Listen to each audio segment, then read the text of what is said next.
नेपालमा विगतमा करिब 10 वर्ष जति लामो एउटा गृहयुद्ध चलेको थियो।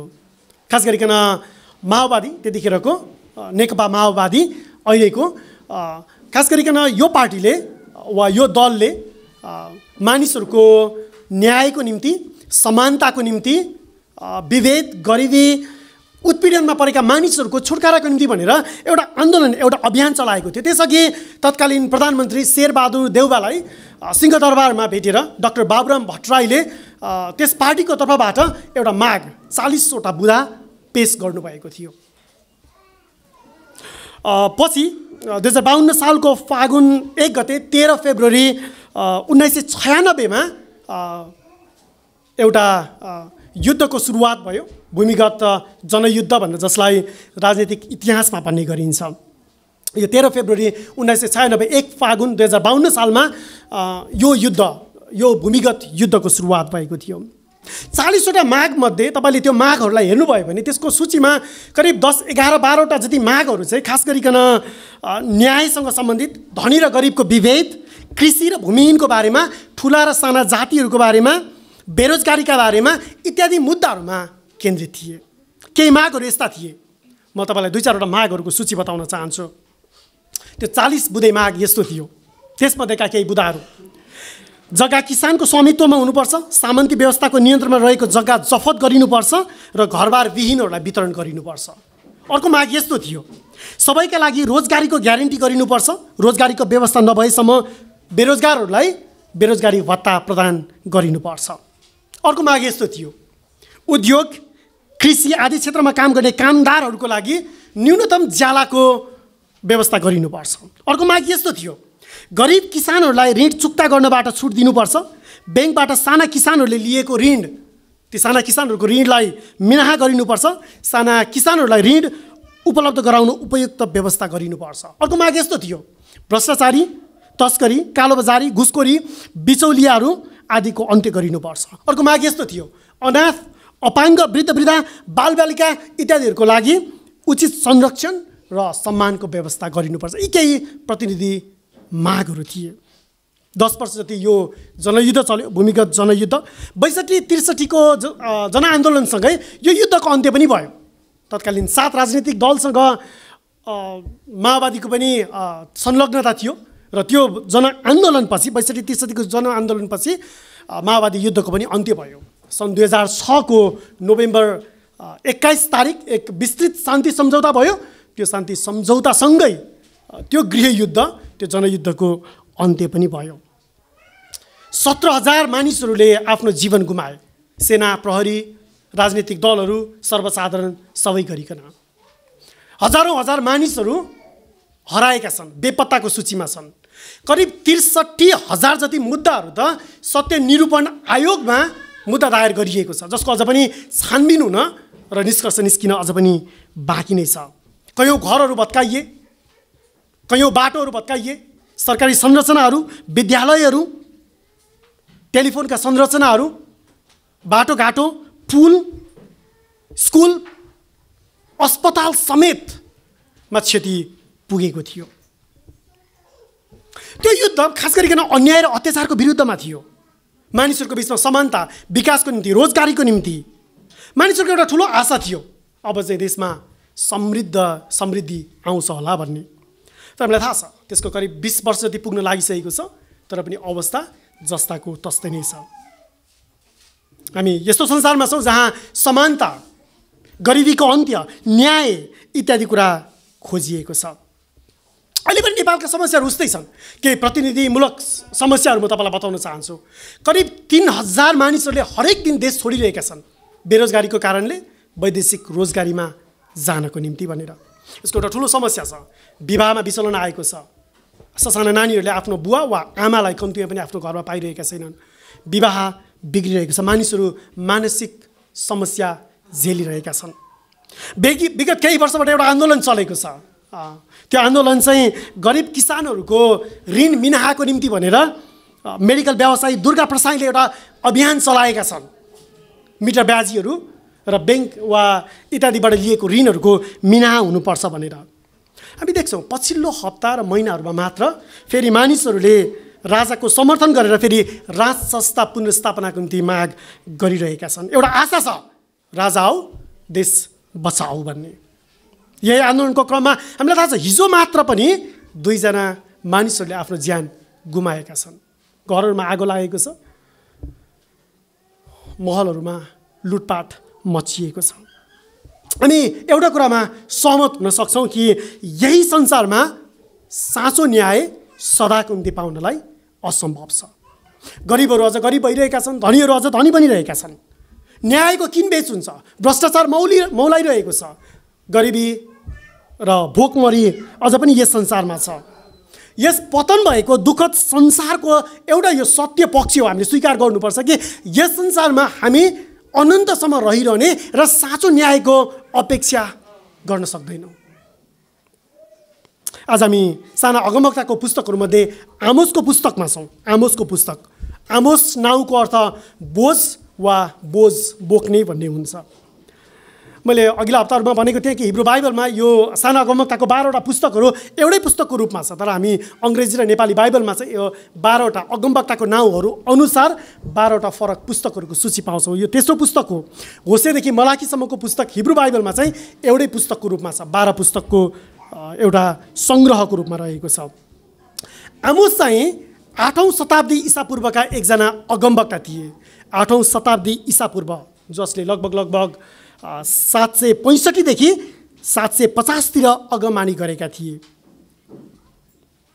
उनको नाउँबाट यो तेस्रो अगमवक्ताको पुस्तक, साना अगमवक्ताको पुस्तकको नाउँ राखिएको छ आमोसको पुस्तक। उनी टेकोह भन्ने एउटा गाउँका बासिन्दा थिए।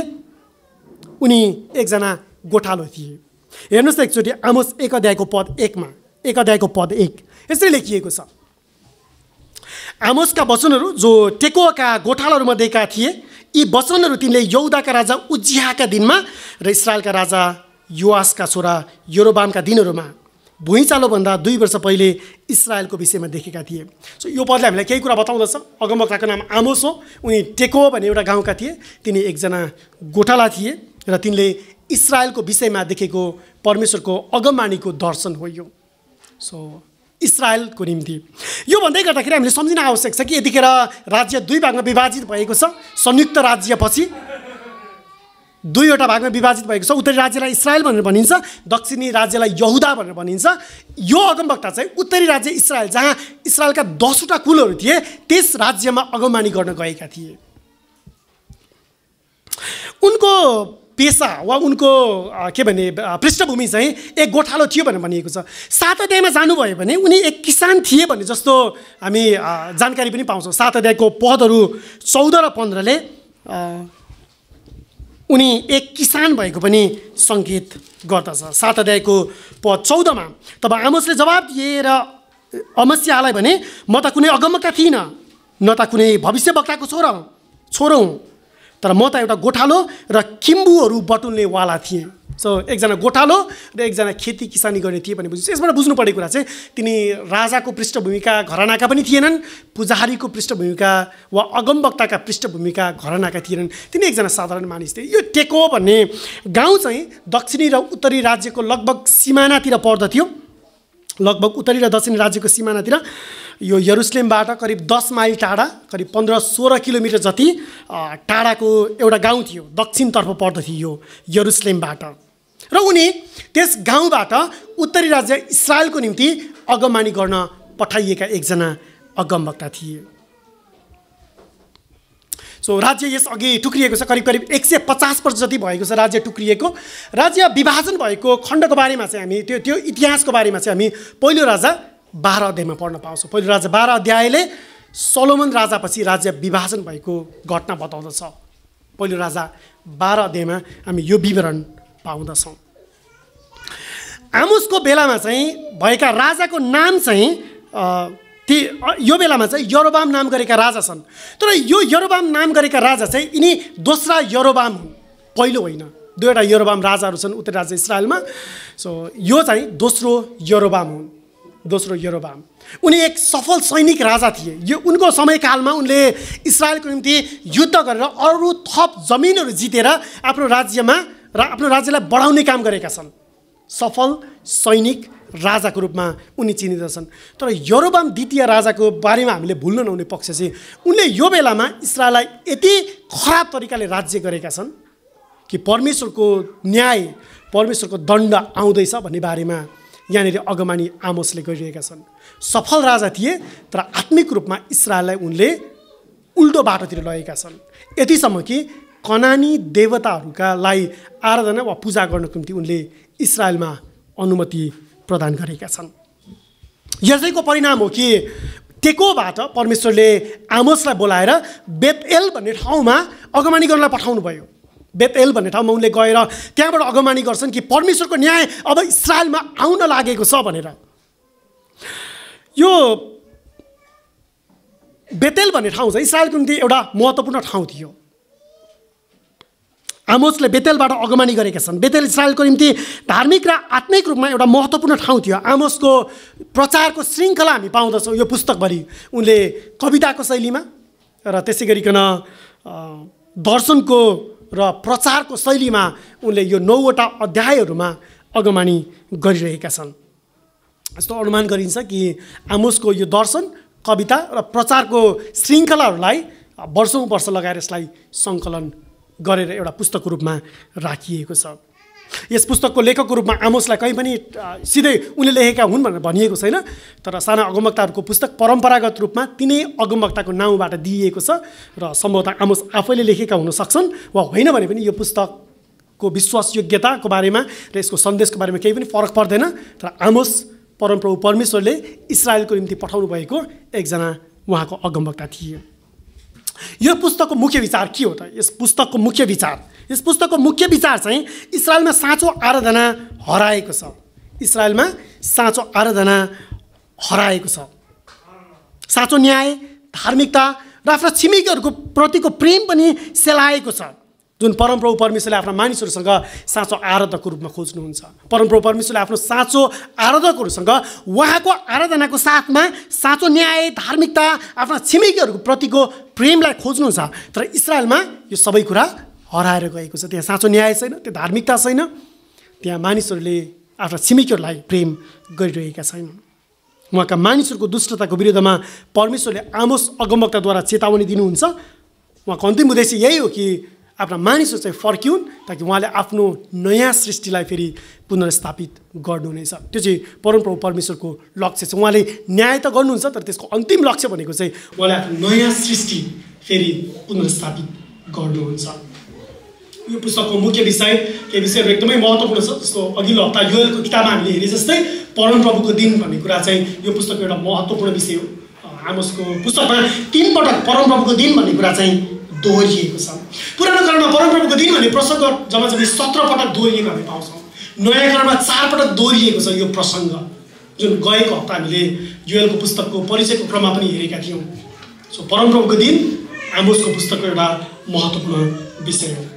यहाँनिर इस्राएलको मुख्य समस्या, इस्राएलले साँचो आराधना बिर्सिएको छ र उनीहरू कनानी मूर्तिहरूतर्फ लागेका छन्। यो साँचो आराधना भनेको केवल आत्मिक रूपमा यहोवा परमेश्वरको आराधना गर्नु मात्र होइन, तर न्याय र धार्मिकतालाई तिनीहरूले बेचिदिएका छन्। न्यायलाई तिनीहरूले यसरी बेचिदिएका छन् कि तिनीहरूको बिचमा यो तितेपाती चाहिँ भएको छ भनी अगमवक्ताले भन्दछन्। साँचो धार्मिकता अर्थात् सामाजिक न्याय र गरिबहरूप्रतिको प्रेम सेलाएको छ। यो पुस्तकको अन्त्यतिर आउँदै गर्दाखेरि अर्को एउटा महत्त्वपूर्ण विषय पाउँछौँ हामी। त्यो चाहिँ यो परमप्रभु परमेश्वरले याकुबको घराना र दाउदको तम्बुलाई फेरि पुनर्स्थापित गर्नुहुनेछ। उहाँले त्यो प्रतिज्ञा फेरि यो पुस्तकमा कायम राख्नुहुन्छ र उहाँले भन्नुहुन्छ कि उहाँका साँचो आराधकहरूलाई उहाँले आफूतर्फ फेरि फर्काउनुहुनेछ। एक दिन उहाँले न्याय गर्नुभए तापनि याकुबको घरानालाई पुनर्स्थापित गर्नुहुनेछ र दाउदको तम्बुलाई फेरि पनि उहाँले स्थापित गर्नुहुनेछ। एउटा महत्त्वपूर्ण विषय हामी यो पुस्तकमा भेट्टाउँदछौँ। सो यस पुस्तकको रूपरेखा हामीले हेर्ने हो भने यस पुस्तकमा हामी प्राय 3वटा महत्त्वपूर्ण विषयहरू पाउँदछौँ। सबैभन्दा पहिलो विषय चाहिँ यहाँ जातिहरूको न्यायको बारेमा कुरा गरिएको छ 1 र 2 अध्यायमा। आमोस 1 र 2 अध्यायले चाहिँ यहाँनिर जातिहरूको विरुद्धमा न्यायको कुरा गर्छ। Judgements against the nations chapter 1 and chapter 2। पहिलो 2वटा अध्यायमा हामी जातिहरूको विरुद्धको न्याय पाउँछौँ भने दोस्रो कुरा चाहिँ यो पुस्तकमा 3 देखि 6 अध्यायसम्म इस्राएलको विरुद्धमा परमेश्वरको अभियोग पाउँछौँ। इस्रायलको विरुद्धमा परमेश्वरको अभियोग, condemnation against the Israel, chapters 3 to 6, 3 देखि 6 अध्यायमा हामी इस्रायलको विरुद्धमा परमप्रभु परमेश्वरको न्याय हामी यहाँ पाउँछौँ। अन्त्यतिर जाँदै गर्दाखेरि उहाँको अभियोगपछि यो पुस्तकको अन्त्यतिर 7 अध्यायदेखि 9 अध्यायसम्म चाहिँ यहाँ न्याय र पुनर्स्थापनाको आशा पाउँछौँ। न्याय र पुनर्स्थापनाको आशा, judgement and the hope of restoration, chapters 7 through 9, यो तेस्रो कुरा यो पुस्तकमा हामी पाउँदछौँ। सो न्याय, उहाँले न्याय त गर्नुहुन्छ, तर उहाँको पुनर्स्थापनाको आशा अझ पनि बाँकी नै छ। हामी पहिलो कुराबाट यो पुस्तकलाई हेरौँ। पहिलो 2 अध्याय 1 र 2 अध्यायमा हामी जातिहरूको विरुद्ध न्याय पाउँछौँ। Judgements against the nations, chapter 1 and chapter 2। पहिलो 2वटा अध्यायमा परमप्रभु परमेश्वरले जातिहरूको विरुद्धमा भएको उहाँको न्याय यहाँनिर घोषणा गर्नुहुन्छ। एकचोटि फेरि पद 1 मा हेर्नुहोस्, 1 अध्यायको पद 1 मा यो पुस्तकको सुरुवातमा यहाँ सम्बोधन चाहिँ इस्रायलको विषयमा देखेका वचनहरू भनेर भनिएको छ। आमोसका वचनहरू जो टेकोका गोठालाहरूमा दिएका थिए, यी वचनहरू तिनले यहुदाका राजा उज्जियाका दिनमा र इस्रायलका राजा योआसका छोरा यरोबामका दिनमा। यतिखेर इस्रायलमा यरोबाम राजा छन्, यहुदामा चाहिँ राजा उज्जिया छन्, र यो वचन तिनले इस्रायलको विषयमा देखि भनेर भनिएको छ 1 पदमा। तर चाखलाग्दो कुरा चाहिँ इस्रायलको विषयमा भन्दा पनि यहाँ अरू जातिहरूको बारेमा न्यायबाट सुरुवात गरिएको छ। सो तपाईँले यहाँनिर हेर्नुभयो भने पद 3 देखि 5 मा दमस्कसको विरुद्धमा न्याय पाइन्छ। दमस्कसको विरुद्धमा न्याय 1 अध्यायको पदहरू 3 देखि 5। पलिस्तीहरूको बारेमा न्यायको कुरा गरिएको छ, पदहरू 6 देखि 8। पलिस्तीहरूको विरुद्धमा गाजा, अस्दोद, अस्कलोन, एक्रोन, यी सबै ठाउँहरू पलिस्तीहरूको इलाकाहरू थियो। सो 6 देखि 8 पलिस्तीहरूको विरुद्धमा। टायरको विरुद्धमा न्याय गरेको कुरा गरिएको छ यहाँ पदहरू 9 र 10 मा। टायरको विरुद्धमा 9 र 10। पदहरू 11 र 12 मा एदोमको विरुद्धमा। पदहरू 13 देखि 15 मा अम्मोनीहरूको विरुद्धमा। 2 अध्यायको पदहरू 1 देखि 3 मा मोआबको विरुद्धमा। 2 अध्यायको पदहरू 4 र 5 मा यहुदाको विरुद्धमा। सो यो न्यायको बारेमा, जातिहरूको बारेमा न्यायको कुराको श्रृङ्खलाको अन्त्यमा आउँदाखेरि मात्र अब तपाईँले 2 अध्यायको पदहरू 6 देखि 16 मा इस्रायलको विरुद्धमा न्याय देख्नुहुन्छ। 2 अध्यायको पदहरू 6 देखि 16 मा मात्र इस्रायलको विरुद्धमा। सो योभन्दा अघि अन्य जातिहरूको विरुद्धमा न्यायको कुरा गरेको छ। अन्य जाति भन्नुको अर्थ त्यहाँ यहुदा पनि छ छन् त। मैले भन्न खोजेको चाहिँ इस्रायलभन्दा बाहिरका अरू राज्यहरूको बारेमा वा राष्ट्रहरूको बारेमा। यहाँ यो न्यायको दर्शन खास गरिकन टाढाको राज्यबाट बिस्तारै नजिकतर्फ आइरहेको छ। तपाईँले एदोम सम्झिनु भयो भने याकुबका दाजु एसावबाट सुरु भएको जाति थियो। सो यहाँ एदोमको विरुद्धमा पनि न्यायको कुरा गरिएको छ। यहाँ यहुदाको न्यायको कुरा गरिएको छ। यहुदा चाहिँ इस्रायलबाट छुट्टै राज्य थियो। खास गरिकन 12 कुलमध्ये 2वटा कुल यहुदामा थिए, दोस्रोटा कुल चाहिँ इस्रायल। सो इस्रायललाई यस्तो लागिरहेको हुनुपर्छ जब आमोसले यी जातिहरू र राष्ट्रहरूको विरुद्धमा न्यायको कुरा गरिरहेका छन्, इस्रायल खुसीले गदगद भइरहेको छ। दमस्कसको विरुद्धमा, पलिस्तीको विरुद्धमा, एदोमको विरुद्धमा, अलिक नजिक आउँदै गर्दाखेरि आफ्नै शत्रु, आफैबाट अलग भएको अर्को राज्य यहुदाको विरुद्धमा उनीहरू एकदमै उत्तेजित भइरहेको हुनुपर्छ यो बेलामा। तर याद गर्नुहोस्, इस्रायलको विरुद्धमा जब न्यायको कुरा आउँछ तब सम्भवतः उनीहरू छाँगाबाट खसेका छन्। सबै जातिहरूको बारेमा गरेको न्यायको कुरा भन्दा इस्रायलको विरुद्धमा न्यायको कुरा लगभग अगमवक्ताले 3 गुणा जति लामो विवरण यहाँ दिइरहेका छन्। पदहरू 6 देखि 16 2 अध्यायको। यी जातिहरूलाई हेर्नुभयो भने वास्तवमा इस्रायलको वरिपरि भएका राष्ट्रहरू थिए यिनीहरू फेरि।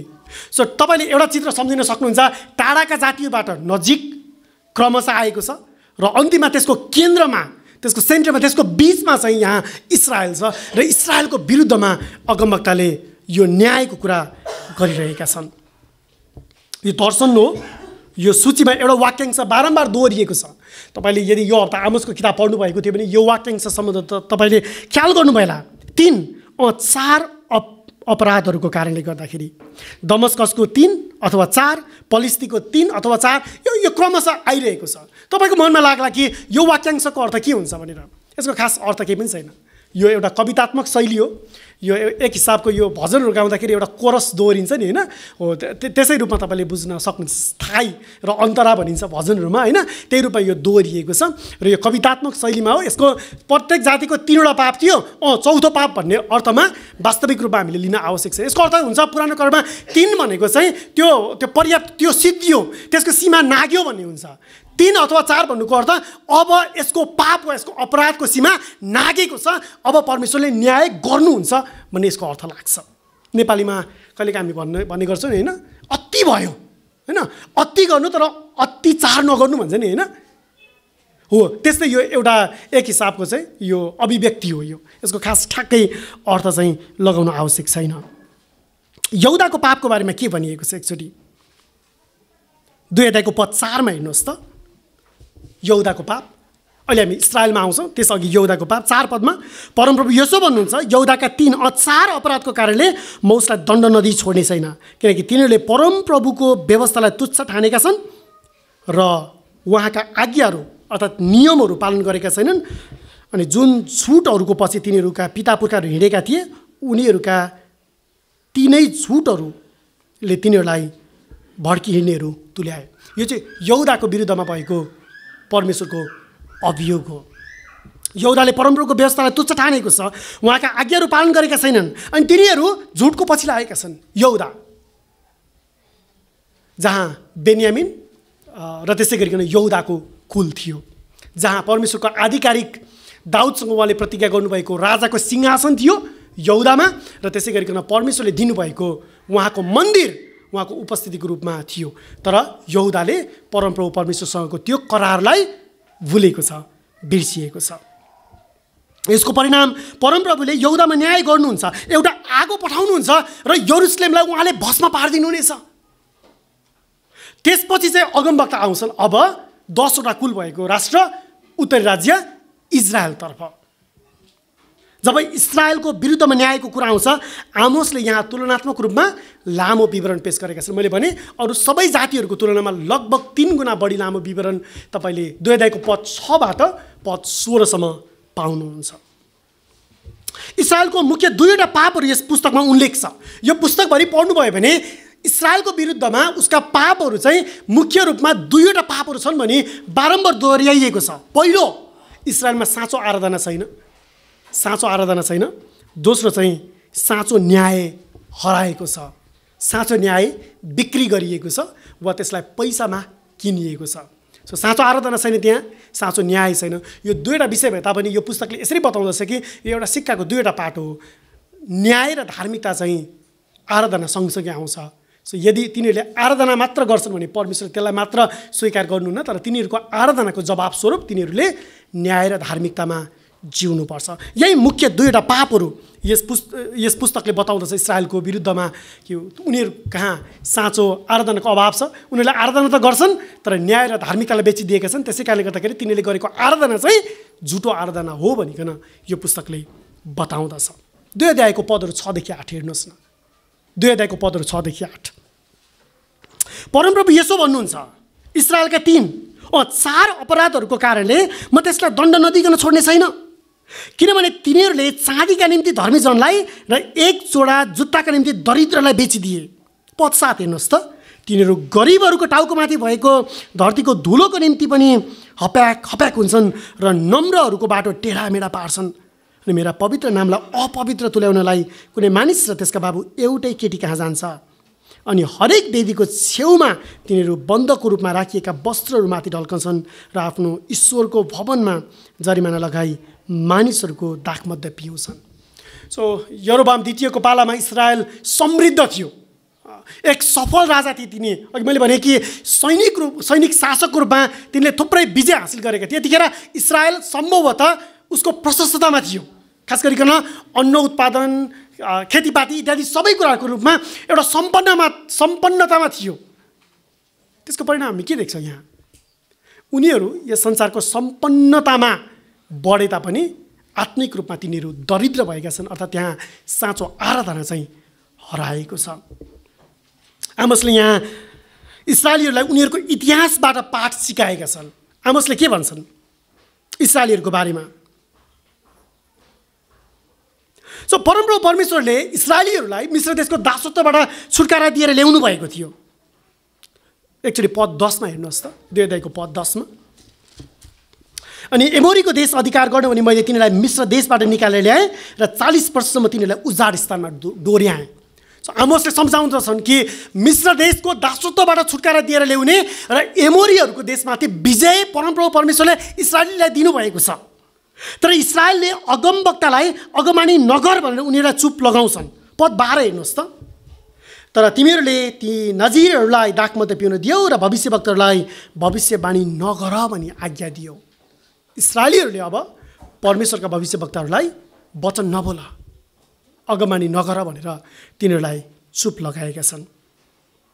अब परमप्रभुले उनीहरूको प्रशस्तताको दिनको अन्त्य गर्नुहुनेछ र इस्राएलको विरुद्धमा भएको मुख्य मुद्दा उहाँले त्यसको छिनोफानो लगाउनुहुनेछ, अर्थात् उहाँले इस्राएलको न्याय गर्नुहुनेछ। इस्राएलले गरिबहरूको व्यवस्था गरेको छ, अन्यायलाई भित्र्याएको छ र पाप गरेको छ। गरिब र ऋणीहरूलाई थिचोमिचोमा परेका र गरिबहरूलाई व्यवस्था गरेको छ। उनीहरूको बिचमा अन्यायलाई उनीहरूले सहन्छन्। यदि 1 र 2 अध्यायबाट खास गरिकन यहुदाले जसरी परमेश्वरलाई बिर्सेको छ र इस्राएलले जसरी अन्याय र अत्याचारलाई सहेको छ, यसबाट पाठ सिक्नु पर्यो भने हामीले के लिन सक्छौँ? हुनसक्छ आज चर्चमा पनि एउटा समस्या हुनसक्छ, धनी र गरिबको बिचमा भएको विभेद, पढे लेखेका मानिसहरू र साधारण मानिसहरूको बिचमा हुने विभेद, सहर बजारका मानिस र गाउँघरका मानिसहरूको बिचमा हुने भिन्नता, कहिलेकाहीँ हामी पूर्वका मानिस र हामी पश्चिमका मानिस, कहिलेकाहीँ जातीय कुराहरू लिएर हामी यो जातिका वा त्यो जातिका, कहिलेकाहीँ मातृभाषालाई लिएर आएर हामी यो भाषा बोल्ने मानिस वा त्यो भाषा बोल्ने मानिस, वा सांस्कृतिक रूपमा हामी नेपालमा यस्तो ठाउँमा छौँ जहाँ कथित उपल्लो जातका मानिसहरू र कथित तल्लो जातका मानिसहरूको बिचमा हुने विभेदहरू। चर्चले यसलाई कसरी लिन्छ? परमेश्वरको चरित्रको बारेमा बाइबलले बताउँदछ कि परमेश्वर चाहिँ पनपक्ष नगर्नुहुने वा विभेद नगर्नुहुने परमेश्वर हुनुहुन्छ। मानिस परमेश्वरको आफ्नो स्वरूपमा सृजिएको मानिस हो र परमेश्वरले मानिसहरूलाई उहाँको आफ्नो स्वरूप र प्रतिरूपमा बनाउनु भएको छ। यदि आज चर्चले पक्षपातपूर्ण व्यवहार गर्छ भने, यदि सुसमाचारमाथि विश्वास गर्ने, साँचो परिवर्तन भएको दाबी गर्ने मानिसहरूको बिचमा यस्ता प्रकारका विभेदहरू छन् भने हामी होसियार हुनुपर्छ। चर्चभित्र कुनै पनि आधारमा शिक्षाको, जातीयताको, भाषाको, स्थानको कुनै पनि, चाहे त्यो जातीयता वा रङ्गको आधारमा गरिने विभेद, यो सबै कुराको अन्त्य हुनुपर्दछ। हाम्रो विश्वास पक्षपात नगर्नु नै परमेश्वरमाथि हो। बाइबलको परमेश्वरले चाहिँ पक्षपातपूर्ण व्यवहार गर्नुहुन्न। बाइबलले पक्षपातलाई के भने सिकाउँदछ? तपाईँले याकुब 2 अध्यायमा हेर्नुभयो भने पक्षपात भनेको चाहिँ यो खराब विचारले गरिएको न्याय हो। पक्षपात भनेको अन्याय हो। खासमा खराब विचारले गरिएको न्यायलाई पक्षपात भनी भन्दछन् याकुबले 2 अध्यायको पद 4 मा। याकुब 2 अध्यायको पद 4 मा उनले सिकाउँदछन् कि चर्चले चाहिँ यस्तो प्रकारको व्यवहार, यस्तो प्रकारको विचार लिनु हुँदैन। अब अध्याय 3 देखि 6 मा जान्छौँ हामी। अध्याय 3 देखि 6 मा इस्राएलको विरुद्धमा भएको परमेश्वरको अभियोगलाई थप प्रष्ट बनाइएको छ। यहाँ इस्राएलको विरुद्धमा भएको अभियोग अध्यायहरू 3 देखि 6 मा। यस खण्डले इस्राएलको न्याय हुनेछ भने थप प्रष्ट बताउँदछ। 2 अध्यायले चाहिँ इस्राएलको पाप के हो भन्ने कुरा बताउँदछ भने अझ त्यसलाई थप प्रष्ट पार्न र परमेश्वरले न्याय गर्दै हुनुहुन्छ भने अगाडि बताउँदछ। 3 अध्यायको पदहरू 1 र 2 हेर्नुहोस् त। हे इस्राएलीहरू, परमप्रभुले तिमीहरूको विरोधमा मैले मिश्र देशबाट निकालेर ल्याएको यस सम्पूर्ण घरानाको विरोधमा यसो भन्दै उहाँको वचन बोल्नु भएको छ। पृथ्वीका सबै घरानाहरूमध्ये केवल तिमीहरूलाई नै मैले जानेको छु, यसकारण म तिमीहरूलाई तिमीहरूका सबै अधर्मको दण्ड दिनेछु। यहाँनिर अब्राहमसँग गरिएको करारलाई सम्झना गराइएको छ कि परमेश्वरले अब्राहमसँग म तिमीहरूलाई एउटा जाति बनाउने छु भनी गर्नुभएको उहाँको करारको सम्झना यहाँ पाउँदछौँ। यो भाषा यहाँ पद 1 र 2 मा प्रयोग गरिएको भाषा चाहिँ यो अब्राहमसँगको करारको करारीय भाषा हामी पाउँदछौँ। यहाँनिर परमेश्वरले भन्नुहुन्छ तिमीहरूलाई नै मैले जानेको छु। त्यसको अर्थ तिमीहरूलाई मैले चिनेको छु भन्ने हुन्छ। मैले तिमीहरूलाई जानेको छु वा चिनेको छु भन्नुको अर्थ बाइबलले भाषामा मैले तिमीहरूलाई चुनेको छु, होइन, मैले छानेको छु, मैले रोजेको छु, मेरा मानिसहरू मैले तिमीहरूलाई बनाएको छु भन्ने अर्थ हो यो। यहाँनिर उहाँले यो करार सम्झाउनुहुन्छ र परमप्रभु परमेश्वरले भन्नुहुन्छ कि यो उहाँको सार्वभौम चुनाव हो कि उहाँको आफ्नो इच्छाद्वारा इस्राएललाई उहाँले चुन्नु भएको छ। जब इस्राएलीहरू मिस्र देशबाट निकालिएका थिए र कनानमा बस्न आँटेका थिए, त्यो बेलामा मोसाद्वारा परमेश्वरले उनीहरूलाई यो कुरा सम्झाउनु भएको थियो, तिमीले यो विचार नगर कि तिमीहरू राम्रा मानिसहरू भएकाले वा सङ्ख्यामा ठुलो भएकाले मैले तिमीहरूलाई चुनेको हुँ वा छानेको हुँ भनिकन तिमीहरूले विचार नगर। व्यवस्था 7 अध्यायमा यो कुरा सम्झाइएको छ। पृथ्वीको सतहमा भएका सबै जातिहरूभन्दा माथि आफ्नो निम्ति एउटा विशेष जातिहरू तिमीहरू हौ भनी मैले तिमीलाई चुनेको छु। तिमीहरू सङ्ख्यामा ठुलो भएको कारण मैले चुनेको होइन, तर मैले तिमीहरूका पिता पुर्खासँग बाँधेको करार अर्थात् मैले तिमीहरूका पिता पुर्खासँग खाएको कसमको कारणले मैले तिमीहरूलाई मिस्र देशबाट निकालेर मैले प्रतिज्ञा गरेको करारको देश मैले कनानमा तिमीहरूलाई लैजाँदैछु। यो कुरा मोसाले इस्राएलीहरूलाई सम्झाएका थिए त्यो प्रतिज्ञाको देशमा प्रवेश गर्नुभन्दा अगाडि। तर यहाँनिर हामी देख्दछौँ कि इस्राएलले आफ्नो बोलावट बिर्सिएको छ। परमेश्वरको चुनावसँगै उसको एउटा विशेष जिम्मेवारी थियो कि संसारका जातिहरूको निम्ति ऊ परमेश्वरका मानिसहरू भएर एउटा साक्षी हुनुपर्ने थियो। तर इस्राएलले यो परमेश्वरको योजनालाई पुरा गरेको छैन। उसले परमप्रभु परमेश्वरले इस्राएलसँग गर्नुभएको करारलाई बिर्सिएको छ। पुरानो करारमा इस्राएल चुनिएको थियो, अलग गरिएको थियो। चुनिनु अलग गरिनुको अर्थ परमेश्वरको एउटा विशेष बोलावट थियो, मिसन थियो उसको निम्ति, तर उसले त्यो कुरालाई ख्याल गरेको छैन। आज चर्चको निम्ति नि, आज यस संसारमा चर्च परमेश्वरले चुन्नु भएको घरना हो। चर्च उद्धार गर्नुभएको रगतले किन्नु भएको घरना हो चर्च। अहिले नयाँ करारमा साँचो इस्राएल चाहिँ चर्च हो। चर्च जसरी परमेश्वरले बोलाउनु भएको छ, ख्रिस्टको रगतद्वारा जसरी उहाँले किन्नु भएको छ, चर्चको विशेष बोलावट छ। यस संसारको निम्ति नुन र ज्योति बन्नुपर्छ। यसले सिकाउनु भयो। यदि नुनको स्वाद गयो भने केले फेरि स्वादिलो पार्ने? त्यो त बाटोमा फ्याल्न र खुट्टाले कुल्चिनको लागि मात्र योग्यको हुन्छ। यसले भन्नुभयो चर्च उहाँका मानिसहरू चाहिँ ज्योति हुन्। ज्योतिलाई कहिले पनि डालुले छोपिँदैन, तर यो संसारको निम्ति उज्यालो दिने, मानिसहरूको निम्ति बाटो देखाउने हुनुपर्छ। शक्तिशाली बाप्टिस्ट चर्चका सदस्यहरू एक चर्चको रूपमा हाम्रो साक्षी कस्तो छ? एक चर्चको रूपमा हाम्रा अभिव्यक्तिहरू, हाम्रा भावनाहरू, हाम्रा सम्बन्धहरू संसारले हामीलाई एक चर्चको रूपमा पढ्दै गर्दाखेरि शक्तिशाली बाप्टिस्ट चर्चले दिएको साक्षी नुन र ज्योति चाहिँ छ कि छैन? यस चर्चका सदस्यहरूको निम्ति परमेश्वरले आफ्नो पुत्र ख्रीष्ट येशूद्वारा बलिदानद्वारा उहाँले बचाउनु भएको, किन्नु भएको एक चर्चको रूपमा हाम्रो दायित्व छ। हामी यस संसारमा भड्किएर हिँड्ने संसारका मानिसहरू चाहिँ मात्र छैनौँ। हाम्रो एउटा मिसन छ, हाम्रो बोलावट छ। एक चर्चको रूपमा हामी कसरी जिउँछौँ, हामीले यो साक्षीलाई कसरी कायम राख्छौँ, त्यसको अर्थ राख्छ। हामी उद्धार पाएका मानिसहरू परमेश्वरको बोलावटको योग्य चालमा चल्नुपर्छ भनी पावलले एफिसीको चर्चलाई बताउँदछन्। एफिसी 4:1 तिमीहरूको बोलावटको योग्य चालमा तिमीहरू चल। एक चर्चको रूपमा यस चर्चको निम्ति परमेश्वरको बोलावट, उहाँको नुन र ज्योति बन्ने साक्षी, यो हाम्रो दायित्व हो। चर्चको रूपमा उद्धार पाएका मानिसहरूको रूपमा हामीले यो साक्षीलाई कसरी आज संसारको अघि जिरहेका छौँ। सो यहाँ अगमवक्ताले भन्दछन् कि इस्राएलले परमेश्वरले जुन बोलावट दिनुभएको थियो त्यो बोलावटलाई बिर्सेको कारणले परमेश्वरले सामरियालाई नाश गर्नुहुनेछ। 3 अध्यायको पदहरू 9 देखि तल 4 अध्यायको पद 3 सम्म सामरियाको विनाशको बारेमा कुरा गरिएको छ। म तपाईँलाई बताइदिउँ, सामरिया भनेको चाहिँ उत्तरी राज्य इस्राएलको राजधानी हो र अगमवक्ताले भन्दछन् कि इस्राएल जो उत्तरी राज्य हो त्यसको राजधानी सामरियालाई उहाँले नाश गर्नुहुनेछ। यो खण्डमा मैले भने कि अध्याय 3 देखि लिएर 6 अध्यायसम्म इस्राएलको पाप र त्यसको न्यायको बारेमा यहाँ कुरा गरिएको छ। इस्राएलका 2 प्रकारका मानिसहरूलाई अगमवक्ताले सम्बोधन गर्दछन्। एउटा इस्राएलमा भएका धनी मानिसहरूलाई र दोस्रो चाहिँ इस्राएलमा भएका धार्मिक अगुवाहरूलाई। धनी मानिसहरू र धार्मिक अगुवाहरू यी दुवै चुकेका छन्। उनीहरूको जिम्मेवारी हो राष्ट्रलाई ठिकसँग अगुवाई गर्ने, तर उनीहरू चुकेका छन् भनी अगमवक्ताले बताउँदछन्। 4 अध्यायको पदहरू 4 र 5 मा हेर्नुहोस् न। 4 अध्यायको पदहरू 4 र 5। बेतेलमा आऊ, अपराध गर, गिलगालमा अपराध बढाऊ, अनि हरेक बिहान आफ्ना बलिहरू र हरेक 3 वर्षमा आफ्ना दशंशहरू ल्याऊ, अनि आफ्नो धन्यवादका बलि खमीरसित चढाओ, अनि स्वेच्छा बलिहरूको घोषणा गर र प्रचार गर, किनभने हे इस्राएलीहरू तिमीहरू यसो गर्न मन पराउँछौ, प्रभु यहोवा भन्नुहुन्छ। यहाँनिर भनेको छ कि बेतेलमा बलिदान चढाओ। के यसको अर्थ अगमवक्ताले चाहिँ बेतेलमा गर्ने आराधना चाहिँ परमप्रभु परमेश्वरले माग गरिराख्नु भएको छ भन्ने हो? होइन। यहाँनिर आओ आओ अपराध बढाओ, आफ्ना बलिहरू चढाओ बेतेलमा भन्नुको अर्थ यो चाहिँ बढाइ चढाइ गरेर भनेका छन्। र अगमवक्ताको आशा यो हो कि तिमीहरू यही मन पराउँछौ, यही गरिराख न त ल। त्यसो भए तिमीलाई खोजेको त्यही होइन, चाहेको त्यही होइन। सो त्यहाँ हुने आराधनालाई उनले यो आराधना ठिक हो भनेर भनिरहेका छैनन् कि तिनीहरूको हृदयले जे कुरा खोजेको छ ल ठिक छ, तिमीहरू त्यही कुरा खोजिराख।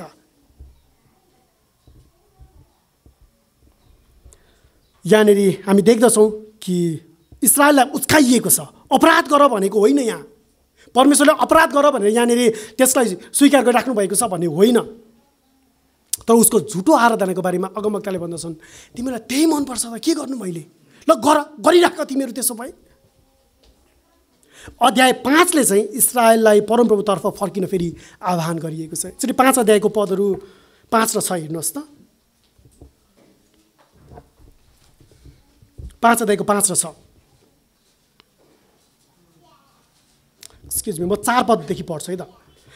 किनभने परमप्रभुले इस्राएलको घरानालाई यसो भन्नुहुन्छ, तिमीहरूले मेरो खोजी गर, तिमीहरू बाँच।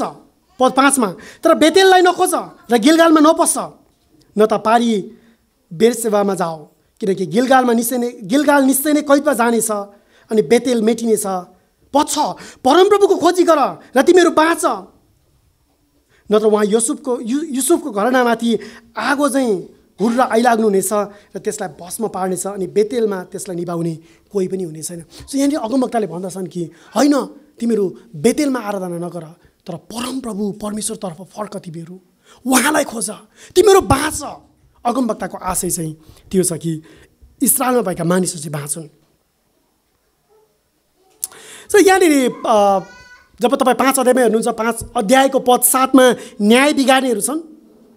पद 11मा गरिबहरूलाई धेरै कर तिर्न लगाउनेछन्। पदहरू 12 र 13 हेर्नुभयो भने 5 अध्यायमा तपाईँले त्यहाँनिर न्यायलाई बिक्री गर्ने मानिसहरू पाउनुहुन्छ। यहाँनिर परमप्रभुतर्फ फर्किनलाई आह्वान गरिएको छ। पद 14मा हेर्नुहोस् त एकचोटि, 5 अध्यायको पद 14मा, भलाइ खोजी गर, खराबीको होइन, तिमीहरू बाँच्नेछौ। तिमीहरूले भने चाहिँ परमप्रभु सेनाहरूका परमेश्वरले सेनाहरूका परमप्रभु परमेश्वर तिमीहरूको साथमा हुनुहुनेछ। तिमीहरू खराबीलाई घृणा गर, भलाइलाई प्रेम गर, मूल ढोकामा न्याय स्थापित गर। कतै युसुफको बाँकी रहेका भागमाथि परमप्रभु सेनाहरूका परमेश्वरले अनुग्रह देखाउनुहुन्छ कि यहाँनिर आशा देखाउन सुरु गरेका छन् अगमवक्ताले कि तिमीहरू पश्चाताप गरेर फर्कियौ भने उहाँले बाँकी रहेकाहरूबाट बचाउनुहुनेछ, बाँकीहरू रहेकाहरूबाट उहाँले फेरि नयाँ आशा दिनुहुनेछ। यहाँ आमोसले 2 मुख्य शब्दहरूको प्रयोग गरेका छन्। तपाईँले हेर्नुभयो भने पदहरू 21 देखि 24मा हेर्नुभयो भने 2वटा मुख्य शब्दहरू तपाईँले यहाँ पाउनुहुन्छ, धार्मिकता र न्याय भन्ने शब्द। म पद 24 मात्र पढ्छु, 5 अध्यायको पद 24। तर न्याय पानी चाहिँ र धार्मिकता सामर्थ्य नदी चाहिँ बगोस्। अगमवक्ताको आशय यो छ कि परमप्रभु परमेश्वरले मोटा मोटा पशु र बलिदानहरू खोज्नुहुन्न, तर परमप्रभु परमेश्वरले उहाँको आराधना स्वरूप न्याय र धार्मिकता खोजी गर्नुहुन्छ। पदहरू 21, 22, 23 र 24 तपाईँले यही कुरा पाउनुहुन्छ कि तिमीहरूले आराधनाको रूपमा जुन होम बलिहरू चढाइरहेको छ परमेश्वरले त्यो खोजी गर्नुहुन्न, तर न्याय र धार्मिकता उहाँले खोजी गर्नुहुन्छ। धार्मिकताको अर्थ सामाजिक भिन्नताको बावजुद पनि मानिसहरू बिचको ठिक सम्बन्ध हो। समतामूलक सम्बन्धलाई धार्मिकता भन्ने शब्दले जनाउँदछ भने न्याय भन्ने शब्दको अर्थ चाहिँ यो अन्यायलाई सच्याउन ठिक व्यवहार राख्नु वा ठोस कदम चाल्नु भन्ने अर्थ हुन्छ यसको। परमेश्वरका मानिसहरू उहाँको करारीय सम्बन्धमा जिउँदा केवल परमेश्वरसँगको सम्बन्ध मात्र होइन, तर एक अर्कासँग न्याय र धार्मिकतामा पनि जिउनुपर्छ। अगमवक्ताले यही कुरा यहाँ बताइरहेका छन्। सो यहाँनिर बेतेल भन्ने शब्द तपाईँले बारम्बार पाउनुहुन्छ यो पुस्तकमा। म तपाईँलाई तर बताइदिइहालौँ। सो जब राज्य टुक्रियो, अघि पनि मैले भने कि पहिलो राजा 12 अध्यायमा तपाईँले राज्य टुक्रिएको बारेमा पाउनुहुन्छ, तब उत्तरी राज्य इस्राएलले चाहिँ आराधनाको निम्ति 2वटा ठाउँहरू तोकेको छ। एउटा चाहिँ दान र अर्को चाहिँ बेतेल। दान र बेतेलमा अब यरुसलेममा यहुदासँग एउटा आराधना गर्ने ठाउँ छ भने इस्राएलका मानिसहरूलाई त्यहाँका राजालाई यस्तो लाग्छ कि तिमीहरूसँग एउटा छ, एउटाको साथ हामी 2वटा राखिदिन्छौँ। तर त्यो चाहिँ परमेश्वरले ठहराउनु भएको वा तोकिदिनु भएको आराधनाको स्थान त थिएन। सियोन पर्वत अर्थात् यरुसलेम, त्यहाँ चाहिँ मन्दिर थियो, आधिकारिक मन्दिर यहुदामा, त्यसको राजधानी यरुसलेममा। तर यहाँनिर इस्राएलले चाहिँ 2वटा ठाउँ तयार गर्छ, दान र बेतेलमा। सो त्यस समयदेखि उसो राज्य टुक्रिएपछिदेखि उसो इस्राएलमा बेतेल र दानमा यो मूर्ति पूजा वा अन्य जातिहरूको देवी देवताको आराधनालाई सधैँभरि स्थान दिइएको छ। सो प्रियहरू, एउटा कुरा हामीले विचार गर्नुपर्छ कि मेरो परमेश्वरसँगको सम्बन्ध ठिक छ वा उहाँको आराधना मैले गरिरहेको छु भन्ने कुराले मात्र होइन, तर हामी अरू परमेश्वरका मानिसहरूसँग कस्तो सम्बन्धमा जिउँछौँ भन्ने कुराले अर्थ राख्छ। साँचो आराधना भनेको त्यो ठिक व्यवहार सँगसँगै बग्नुपर्छ। न्याय र धार्मिकताद्वारा त्यो प्रदर्शन हुनुपर्छ। कहिलेकाहीँ हामी भन्छौँ कि मेरो परमेश्वरसँग सङ्गति ठिक छ, म परमेश्वरलाई प्रेम गर्छु, म परमेश्वरको आराधना गर्ने व्यक्ति हुँ, तर हामी वरिपरिका मानिसहरूको बारेमा बेखबर बस्छौँ। मानिसहरूप्रतिको वास्ता प्रेम मतलब हुँदैन। तर हामीले बुझ्नुपर्ने कुरा चाहिँ परमेश्वरसँगको मेरो सम्बन्ध ठिक छ भने परमेश्वरका मानिसहरूसँग पनि मेरो सम्बन्ध ठिक हुन्छ, अन्यथा यो झुट हुनसक्छ दाबी। हामी एकअर्कासँग कसरी जिउँछौँ? विश्वासको घरानासँग ख्रिस्टियनहरू एक आपस बिचको सम्बन्ध मात्र होइन, तर अरू बाहिरका मानिसहरूप्रतिको मानवीय व्यवहार, कर्तव्य, न्याय र धार्मिकताको कुरामा यस संसारमा जिउँदै गर्दाखेरि हामी कसरी जिउँछौँ त्यसले अर्थ राख्छ। इस्राएलले परमप्रभुको वाचालाई ध्यान नदिएको कारणले गर्दाखेरि परमप्रभुको दिन आउनेछ भनी यहाँ भनिएको छ। 5 अध्यायको 18 देखि 20मा यहाँ परमप्रभुको दिनको बारेमा कुरा गरिएको छ। The day of the lord, परमप्रभुको दिन। 5 अध्यायको पद 18मा परमप्रभुको दिनको चाहना गर्ने, त्यही पदमा फेरि भनिएको छ परमप्रभुको दिन त अन्धकार हो।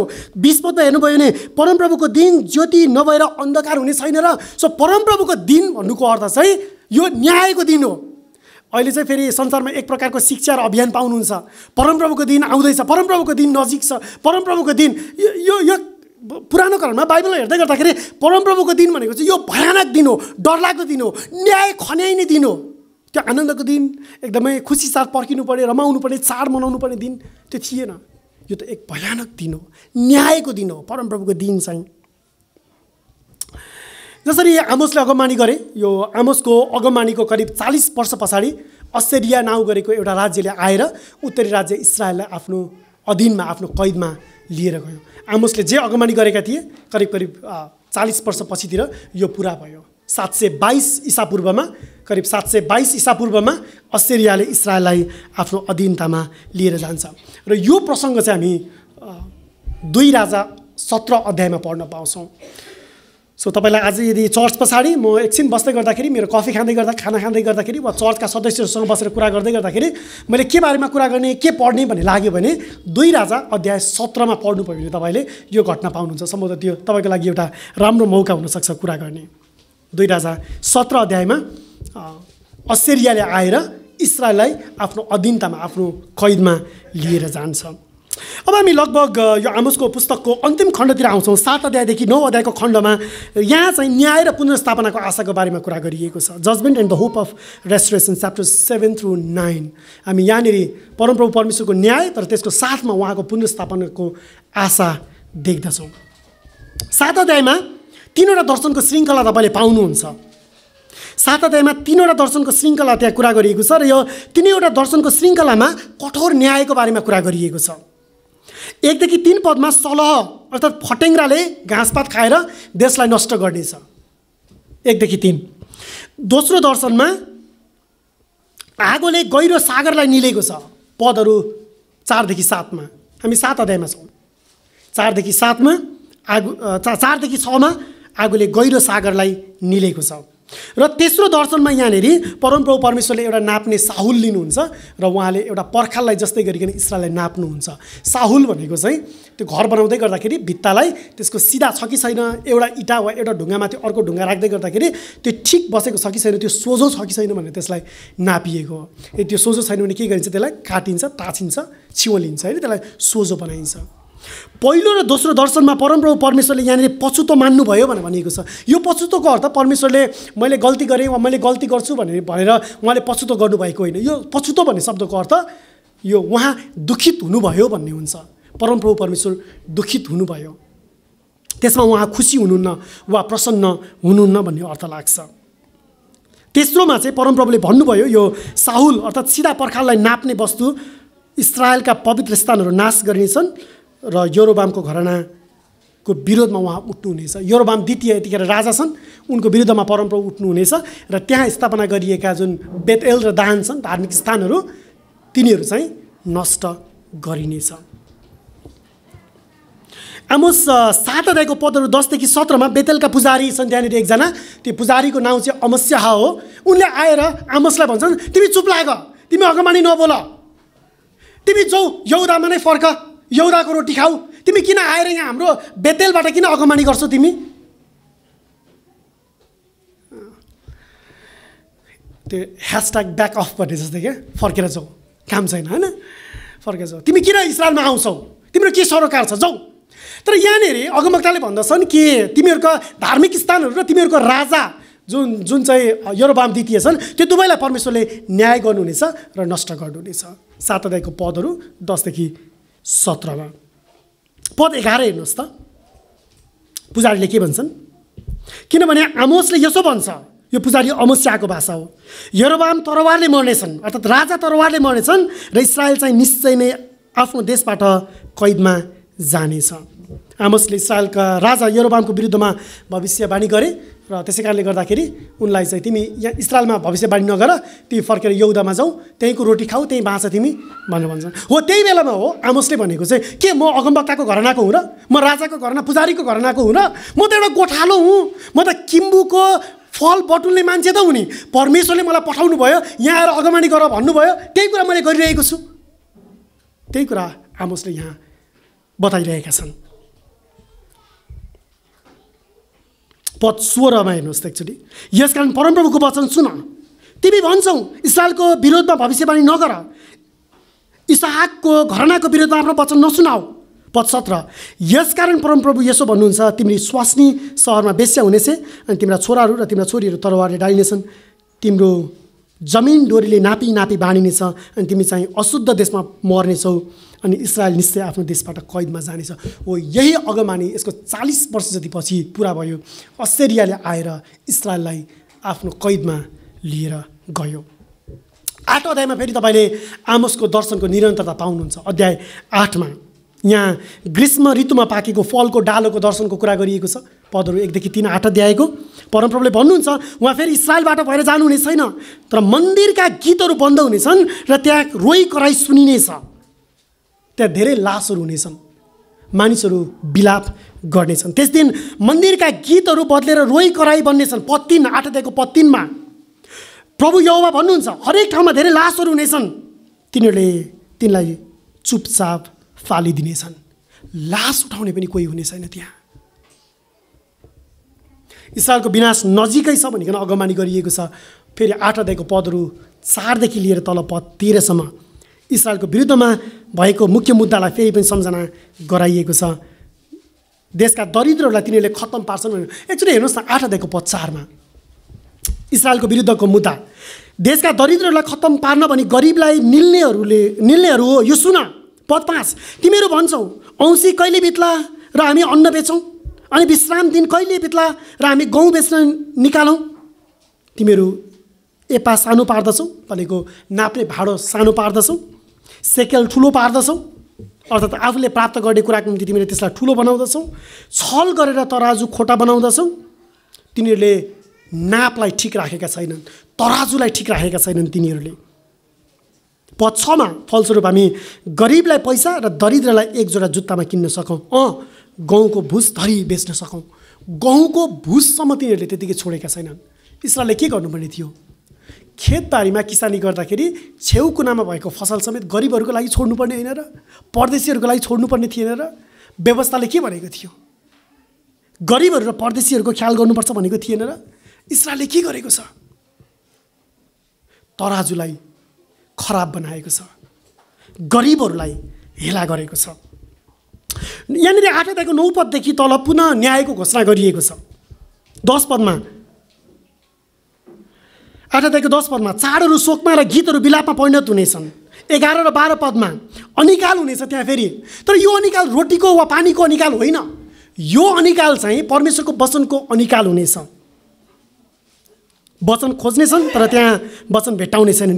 किनभने यी मानिसहरूले परमेश्वरको अगमवक्तालाई तिमी चुप लाग, वचन नबोल भनेर भनिरहेका छन्। त्यसै कारणले गर्दाखेरि पद 13 र 14मा सामरियाको कसम खाने भनेको इस्रायलको राजधानीको नाउँमा कसम खाने, दानका देवताको कसम खाने, दान भनेको इस्रायलको अर्को एउटा आराधना गर्ने ठाउँ बेतेल जस्तै फेरि कहिल्यै उठ्ने छैन। पदहरू 13 र 14मा परमप्रभुको वचनको खडेरी एउटा डरलाग्दो चिन्ह हो।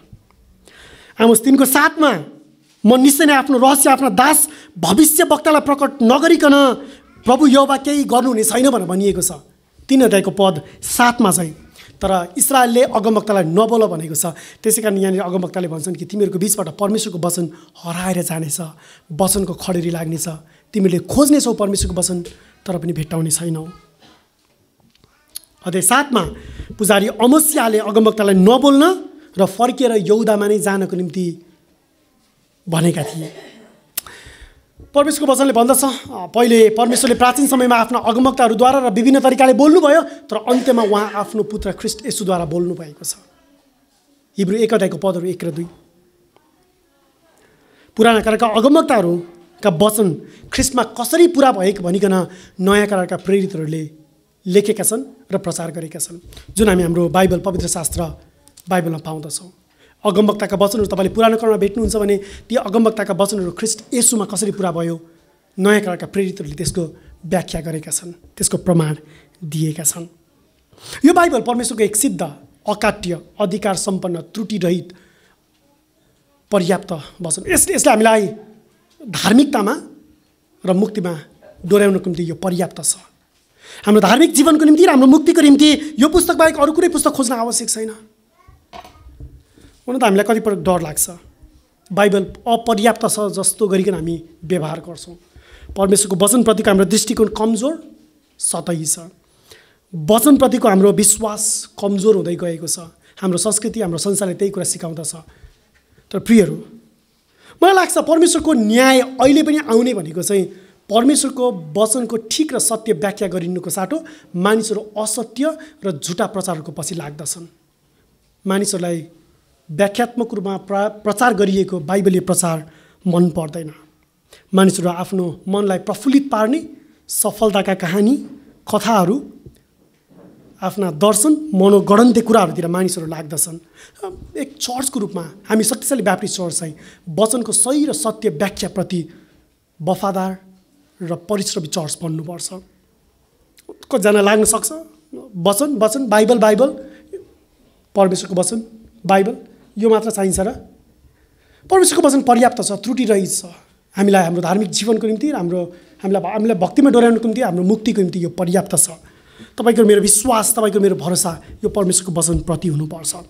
अब अन्तिम अध्याय 9 मा चाहिँ यहाँनिर आमोसलाई अन्तिम दर्शन दिइएको छ। यो दर्शनमा तरवारले सबैलाई मार्ने घोषणा गरिएको छ। 9 अध्यायको पद 1 हेर्नुहोस् न एकचोटि। मैले प्रभुलाई वेदीमाथि उभिरहनु भएको देखेँ अनि उहाँले भन्नुभयो, ढोकाको चौकोसको थाप्लामा हिर्काऊ र ती सघारहरू हल्लुन् अनि तिनीहरू सबैको टाउको फुटाइदेऊ अनि तिनीहरूको अन्तिम व्यक्तिलाई म तरवारले मार्नेछु। तिनीहरूमध्ये जो भाग्छ त्यो भागेर जाने छैन, तिनीहरूमध्ये जो उम्कन्छ त्यो उम्केर जाने छैन। यहाँनिर फेरि एकपटक न्यायको कुरा गरिएको छ, तरवारद्वारा न्याय गरिने कुरा यहाँनिर गरिएको छ। परमप्रभुले यस पापी जातिलाई नाश गर्नुभए पनि उहाँले फेरि बाँकी राख्नुहुनेछ भनी उहाँको प्रतिज्ञा पनि यहाँ गरिएको छ। एकचोटि पदहरू 8 र 9 मा हेर्नुहोस् न। 9 अध्यायको 8 र 9। हेर, परमप्रभुका आँखाहरू यस पापी राज्यमाथि लगाइएका छन्। म त्यसलाई पृथ्वीको सतहबाट नाश गरिदिनेछु, तैपनि म याकुबको घरानालाई पुरा रीतिले नाश गर्ने छैन, परमप्रभु भन्नुहुन्छ। पद 9 मा, किनभने हेर म आज्ञा गर्नेछु र जसरी अन्न चाल्नीमा चालिन्छ त्यसरी म इस्राएलको घरानालाई सबै जातिहरूको बिचमा चाल्नेछु, तर सानोभन्दा सानो दाना पनि पृथ्वीमा खस्ने छैन। सो पद 8 मा यहाँनिर याकुबको घरानाको कुरा गरिएको छ। चालिनेछ, तर पनि चालिएपछि त्यो चालिएर तल गएकोहरूमध्ये जो रहनुपर्ने हो त्यो एउटा पनि दाना खस्ने छैन चाल्नीबाट फेरि। सो उहाँको मानिसलाई उहाँले फेरि सुरक्षित राख्नुहुन्छ। अगमवक्ताले भन्दछन् त्यो विपत्तिको दिन नजिक छ, एकदमै नजिक छ।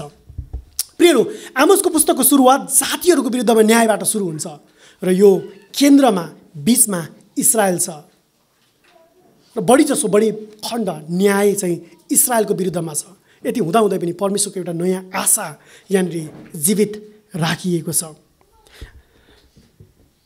अन्त्यमा तपाईँले जब यो 11 देखि 15 पद पढ्नुहुन्छ यहाँनिर तपाईँले एउटा महान आशा देख्नुहुन्छ, परमप्रभुको दिनको निम्ति एउटा आशा। अन्तिम खण्ड यो पद 11 देखि 15 मा बताइएको छ। याकुबको घरानालाई उहाँले फेरि उठाउनुहुनेछ, दाउदको वंशको राजालाई फेरि पुनर्स्थापित गर्नुहुनेछ। इस्राएलको विरुद्ध उहाँको न्याय अन्तिम हुने छैन, तर फेरि उहाँले ढलेको पाललाई उठाउनुहुनेछ। हेर्नुहोस् न पदहरू 11 र 12 मा। पद 11, त्यस दिन म दाउदको तम्बु जो ढलेको छ उठाउनेछु, त्यसका धाँधाहरू पुरिदिनेछु अनि म उसका भग्नावशेषहरू खडा गरिदिनेछु, त्यसलाई प्राचीन कालमा भए चाहिँ बनाइदिनेछु। पद 12, यस हेतुले कि तिनीहरूले एदोमको बाँकी रहेका भागलाई र मेरो नामले कहलाइएका सबै जातिहरूलाई आफ्नो अधिकारमा लिउन्। परमप्रभु परमेश्वर जसले यो काम पुरा गर्नुहुन्छ। सो परमप्रभु परमेश्वरले भन्नुहुन्छ कि त्यो दिन म फेरि याकुबको घरानालाई उठाउनेछु, दाउदको ढलेको तम्बुलाई म फेरि पुनर्स्थापित गर्नेछु। यहाँनिर हामी देख्दछौँ कि परमप्रभुको न्यायको बिचमा पनि भविष्यवक्ताले एउटा महान आशाको सन्देश दिइरहेका छन्। यो आशा केवल इस्रायलको निम्ति मात्र हुने छैन, तर सबै जातिको निम्ति हुनेछ। पद 12 मा मेरो नामले कहलाइएका सबै जातिहरूलाई आफ्नो अधिकारमा लिउन् भनेको त्यो दाउदको जुन ढलेको तम्बु छ त्यसलाई उहाँले यसरी उठाउनुहुन्छ कि त्यो तम्बुमा फेरि संसारका सबै जातिहरूबाट उहाँका मानिसहरू उहाँ कहाँ फेरि आउनेछन्। पद 12, मेरो नामले कहलाइएका सबै जातिहरूलाई आफ्नो अधिकारमा लिउन्। परमप्रभु परमेश्वरले यो काम पुरा गर्नुहुन्छ। यहाँ हामी आशाको सन्देश देख्दछौँ। याकुबको घरानामा परमेश्वरको न्याय आएको छ, तरै पनि उहाँले दाउदको तम्बुलाई फेरि उठाउनुहुन्छ, दाउदको सिंहासनलाई उहाँले स्थापित गर्नुहुन्छ। एउटा राजा उहाँले पठाउनुहुन्छ, मसीह राजा जो प्रभु येशू ख्रीष्ट हुनुहुन्छ, जसको नाउँद्वारा जाति जातिका मानिसहरूले उद्धार प्राप्त गर्दछन्। यही प्रतिज्ञा होइन र आज हामीले पवित्र शास्त्र पठनको बेलामा प्रेरित 15 अध्यायमा पढिरहेका थियौँ, जहाँ याकुब नाउँ गरेका एकजना प्रेरितले संसारका जातिहरूको बिचमा कसरी सुसमाचार पुगेको छ र संसारका जातिका मानिसहरू कसरी प्रभुमा आइरहेका छन् भन्ने सत्य गवाही ती प्रेरितहरूले दिइरहेका थिए।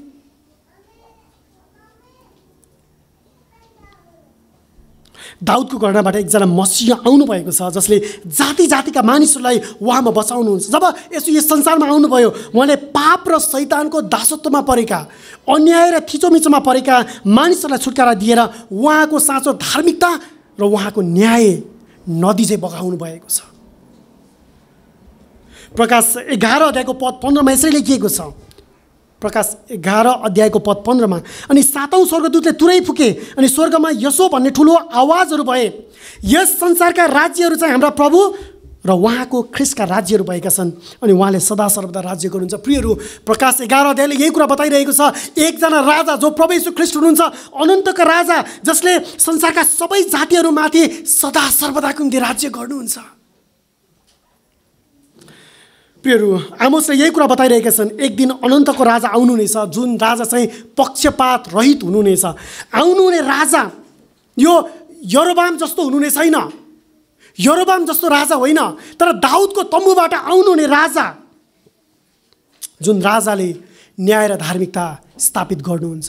नेपालमा आजभन्दा करिब 20 वर्ष अगाडि राजाको शासनको अन्त्य भएको छ। मानिसहरूले त्यतिखेर पनि राजाले शासन गर्दा न्याय हरायो भनेर आन्दोलन गरे, तर यो 20 वर्षपछि पनि फेरि देशमा न्याय छैन। मानिसहरूले अन्याय अत्याचारको सामना गरिरहेका छन्, भ्रष्टाचार बढिरहेको छ, गरिबी र बेरोजगारी जस्ताको तस्तै छ, निमुखाहरूको अधिकार हराएको छ। फेरि आजभोलि अर्को आन्दोलन चर्किरहेको छ, राजा आऊ देश बचाऊ। तर के अब अर्को राजा आयो भने चाहिँ यो न्याय स्थापित हुन्छ, यो धार्मिकता स्थापित हुन्छ? संसारमा जुनसुकै राजा, जुनसुकै शासन, जुनसुकै अधिकार परिवर्तन भए तापनि आमोसले कुरा गरिरहेको दाउदको तम्बु, याकुबको घरानाबाट आउने राजा प्रभु येशू ख्रीष्ट हुनुहुन्छ, जसले एक सार्वभौमिक राज्यको स्थापना गर्नुहुन्छ र सदा सर्वदाको निम्ति, अनन्तको निम्ति उहाँको न्याय र धार्मिकता स्थापित गर्नुहुन्छ। त जब ख्रीष्ट अब आउनुहुन्छ, उहाँले साँचो न्याय, उहाँको अन्तिम शासन, सार्वभौम शक्तिलाई स्थापित गर्नुहुन्छ। उहाँले हरेक पापको न्याय गर्नुहुन्छ, हरेक अन्याय अन्त्य हुनेछ, हरेक अत्याचार सिद्धिनेछ, हरेक गरिबी अन्त्य हुनेछ। उहाँको नयाँ सृष्टिमा उहाँले आफ्नो न्याय र धार्मिकताको राज्य स्थापित गर्नुहुन्छ। त्यहाँ धार्मिकताको अभाव कहिले हुने छैन। त्यहाँ जीवनको नदी सदा सर्वदा बग्नेछ, जहाँबाट स्वच्छ पानी बगे झैँ उहाँको धार्मिकता र न्याय स्थापित हुनेछ। हो, त्यो राज्यमा चाहिँ फेरि राजा आऊ देश बचाऊ भन्ने ध्वनि फेरि सुनिने छैन। किन? त्यहाँ सदा सर्वदा उहाँका मानिसहरूको बिचमा परमेश्वरको उपस्थिति हुनेछ। परमेश्वरका मानिसहरूको बिचमा थुमाको सिंहासन सदा सर्वदा हुनेछ। त्यहाँ थुमाको सिंहासन हुनेछ र आमोसले गरेको प्रतिज्ञा हामी त्यही देख्दछौँ। उहाँको नयाँ सृष्टिमा अनन्त अनन्तसम्म ख्रिस्टले फेरि राज्य गर्नुहुनेछ। दाउदको स्थापित तम्बु र याकुबको घराना ख्रिस्ट येशू प्रभु हुनुहुन्छ। आउनुहोस् प्रार्थना गरौँ।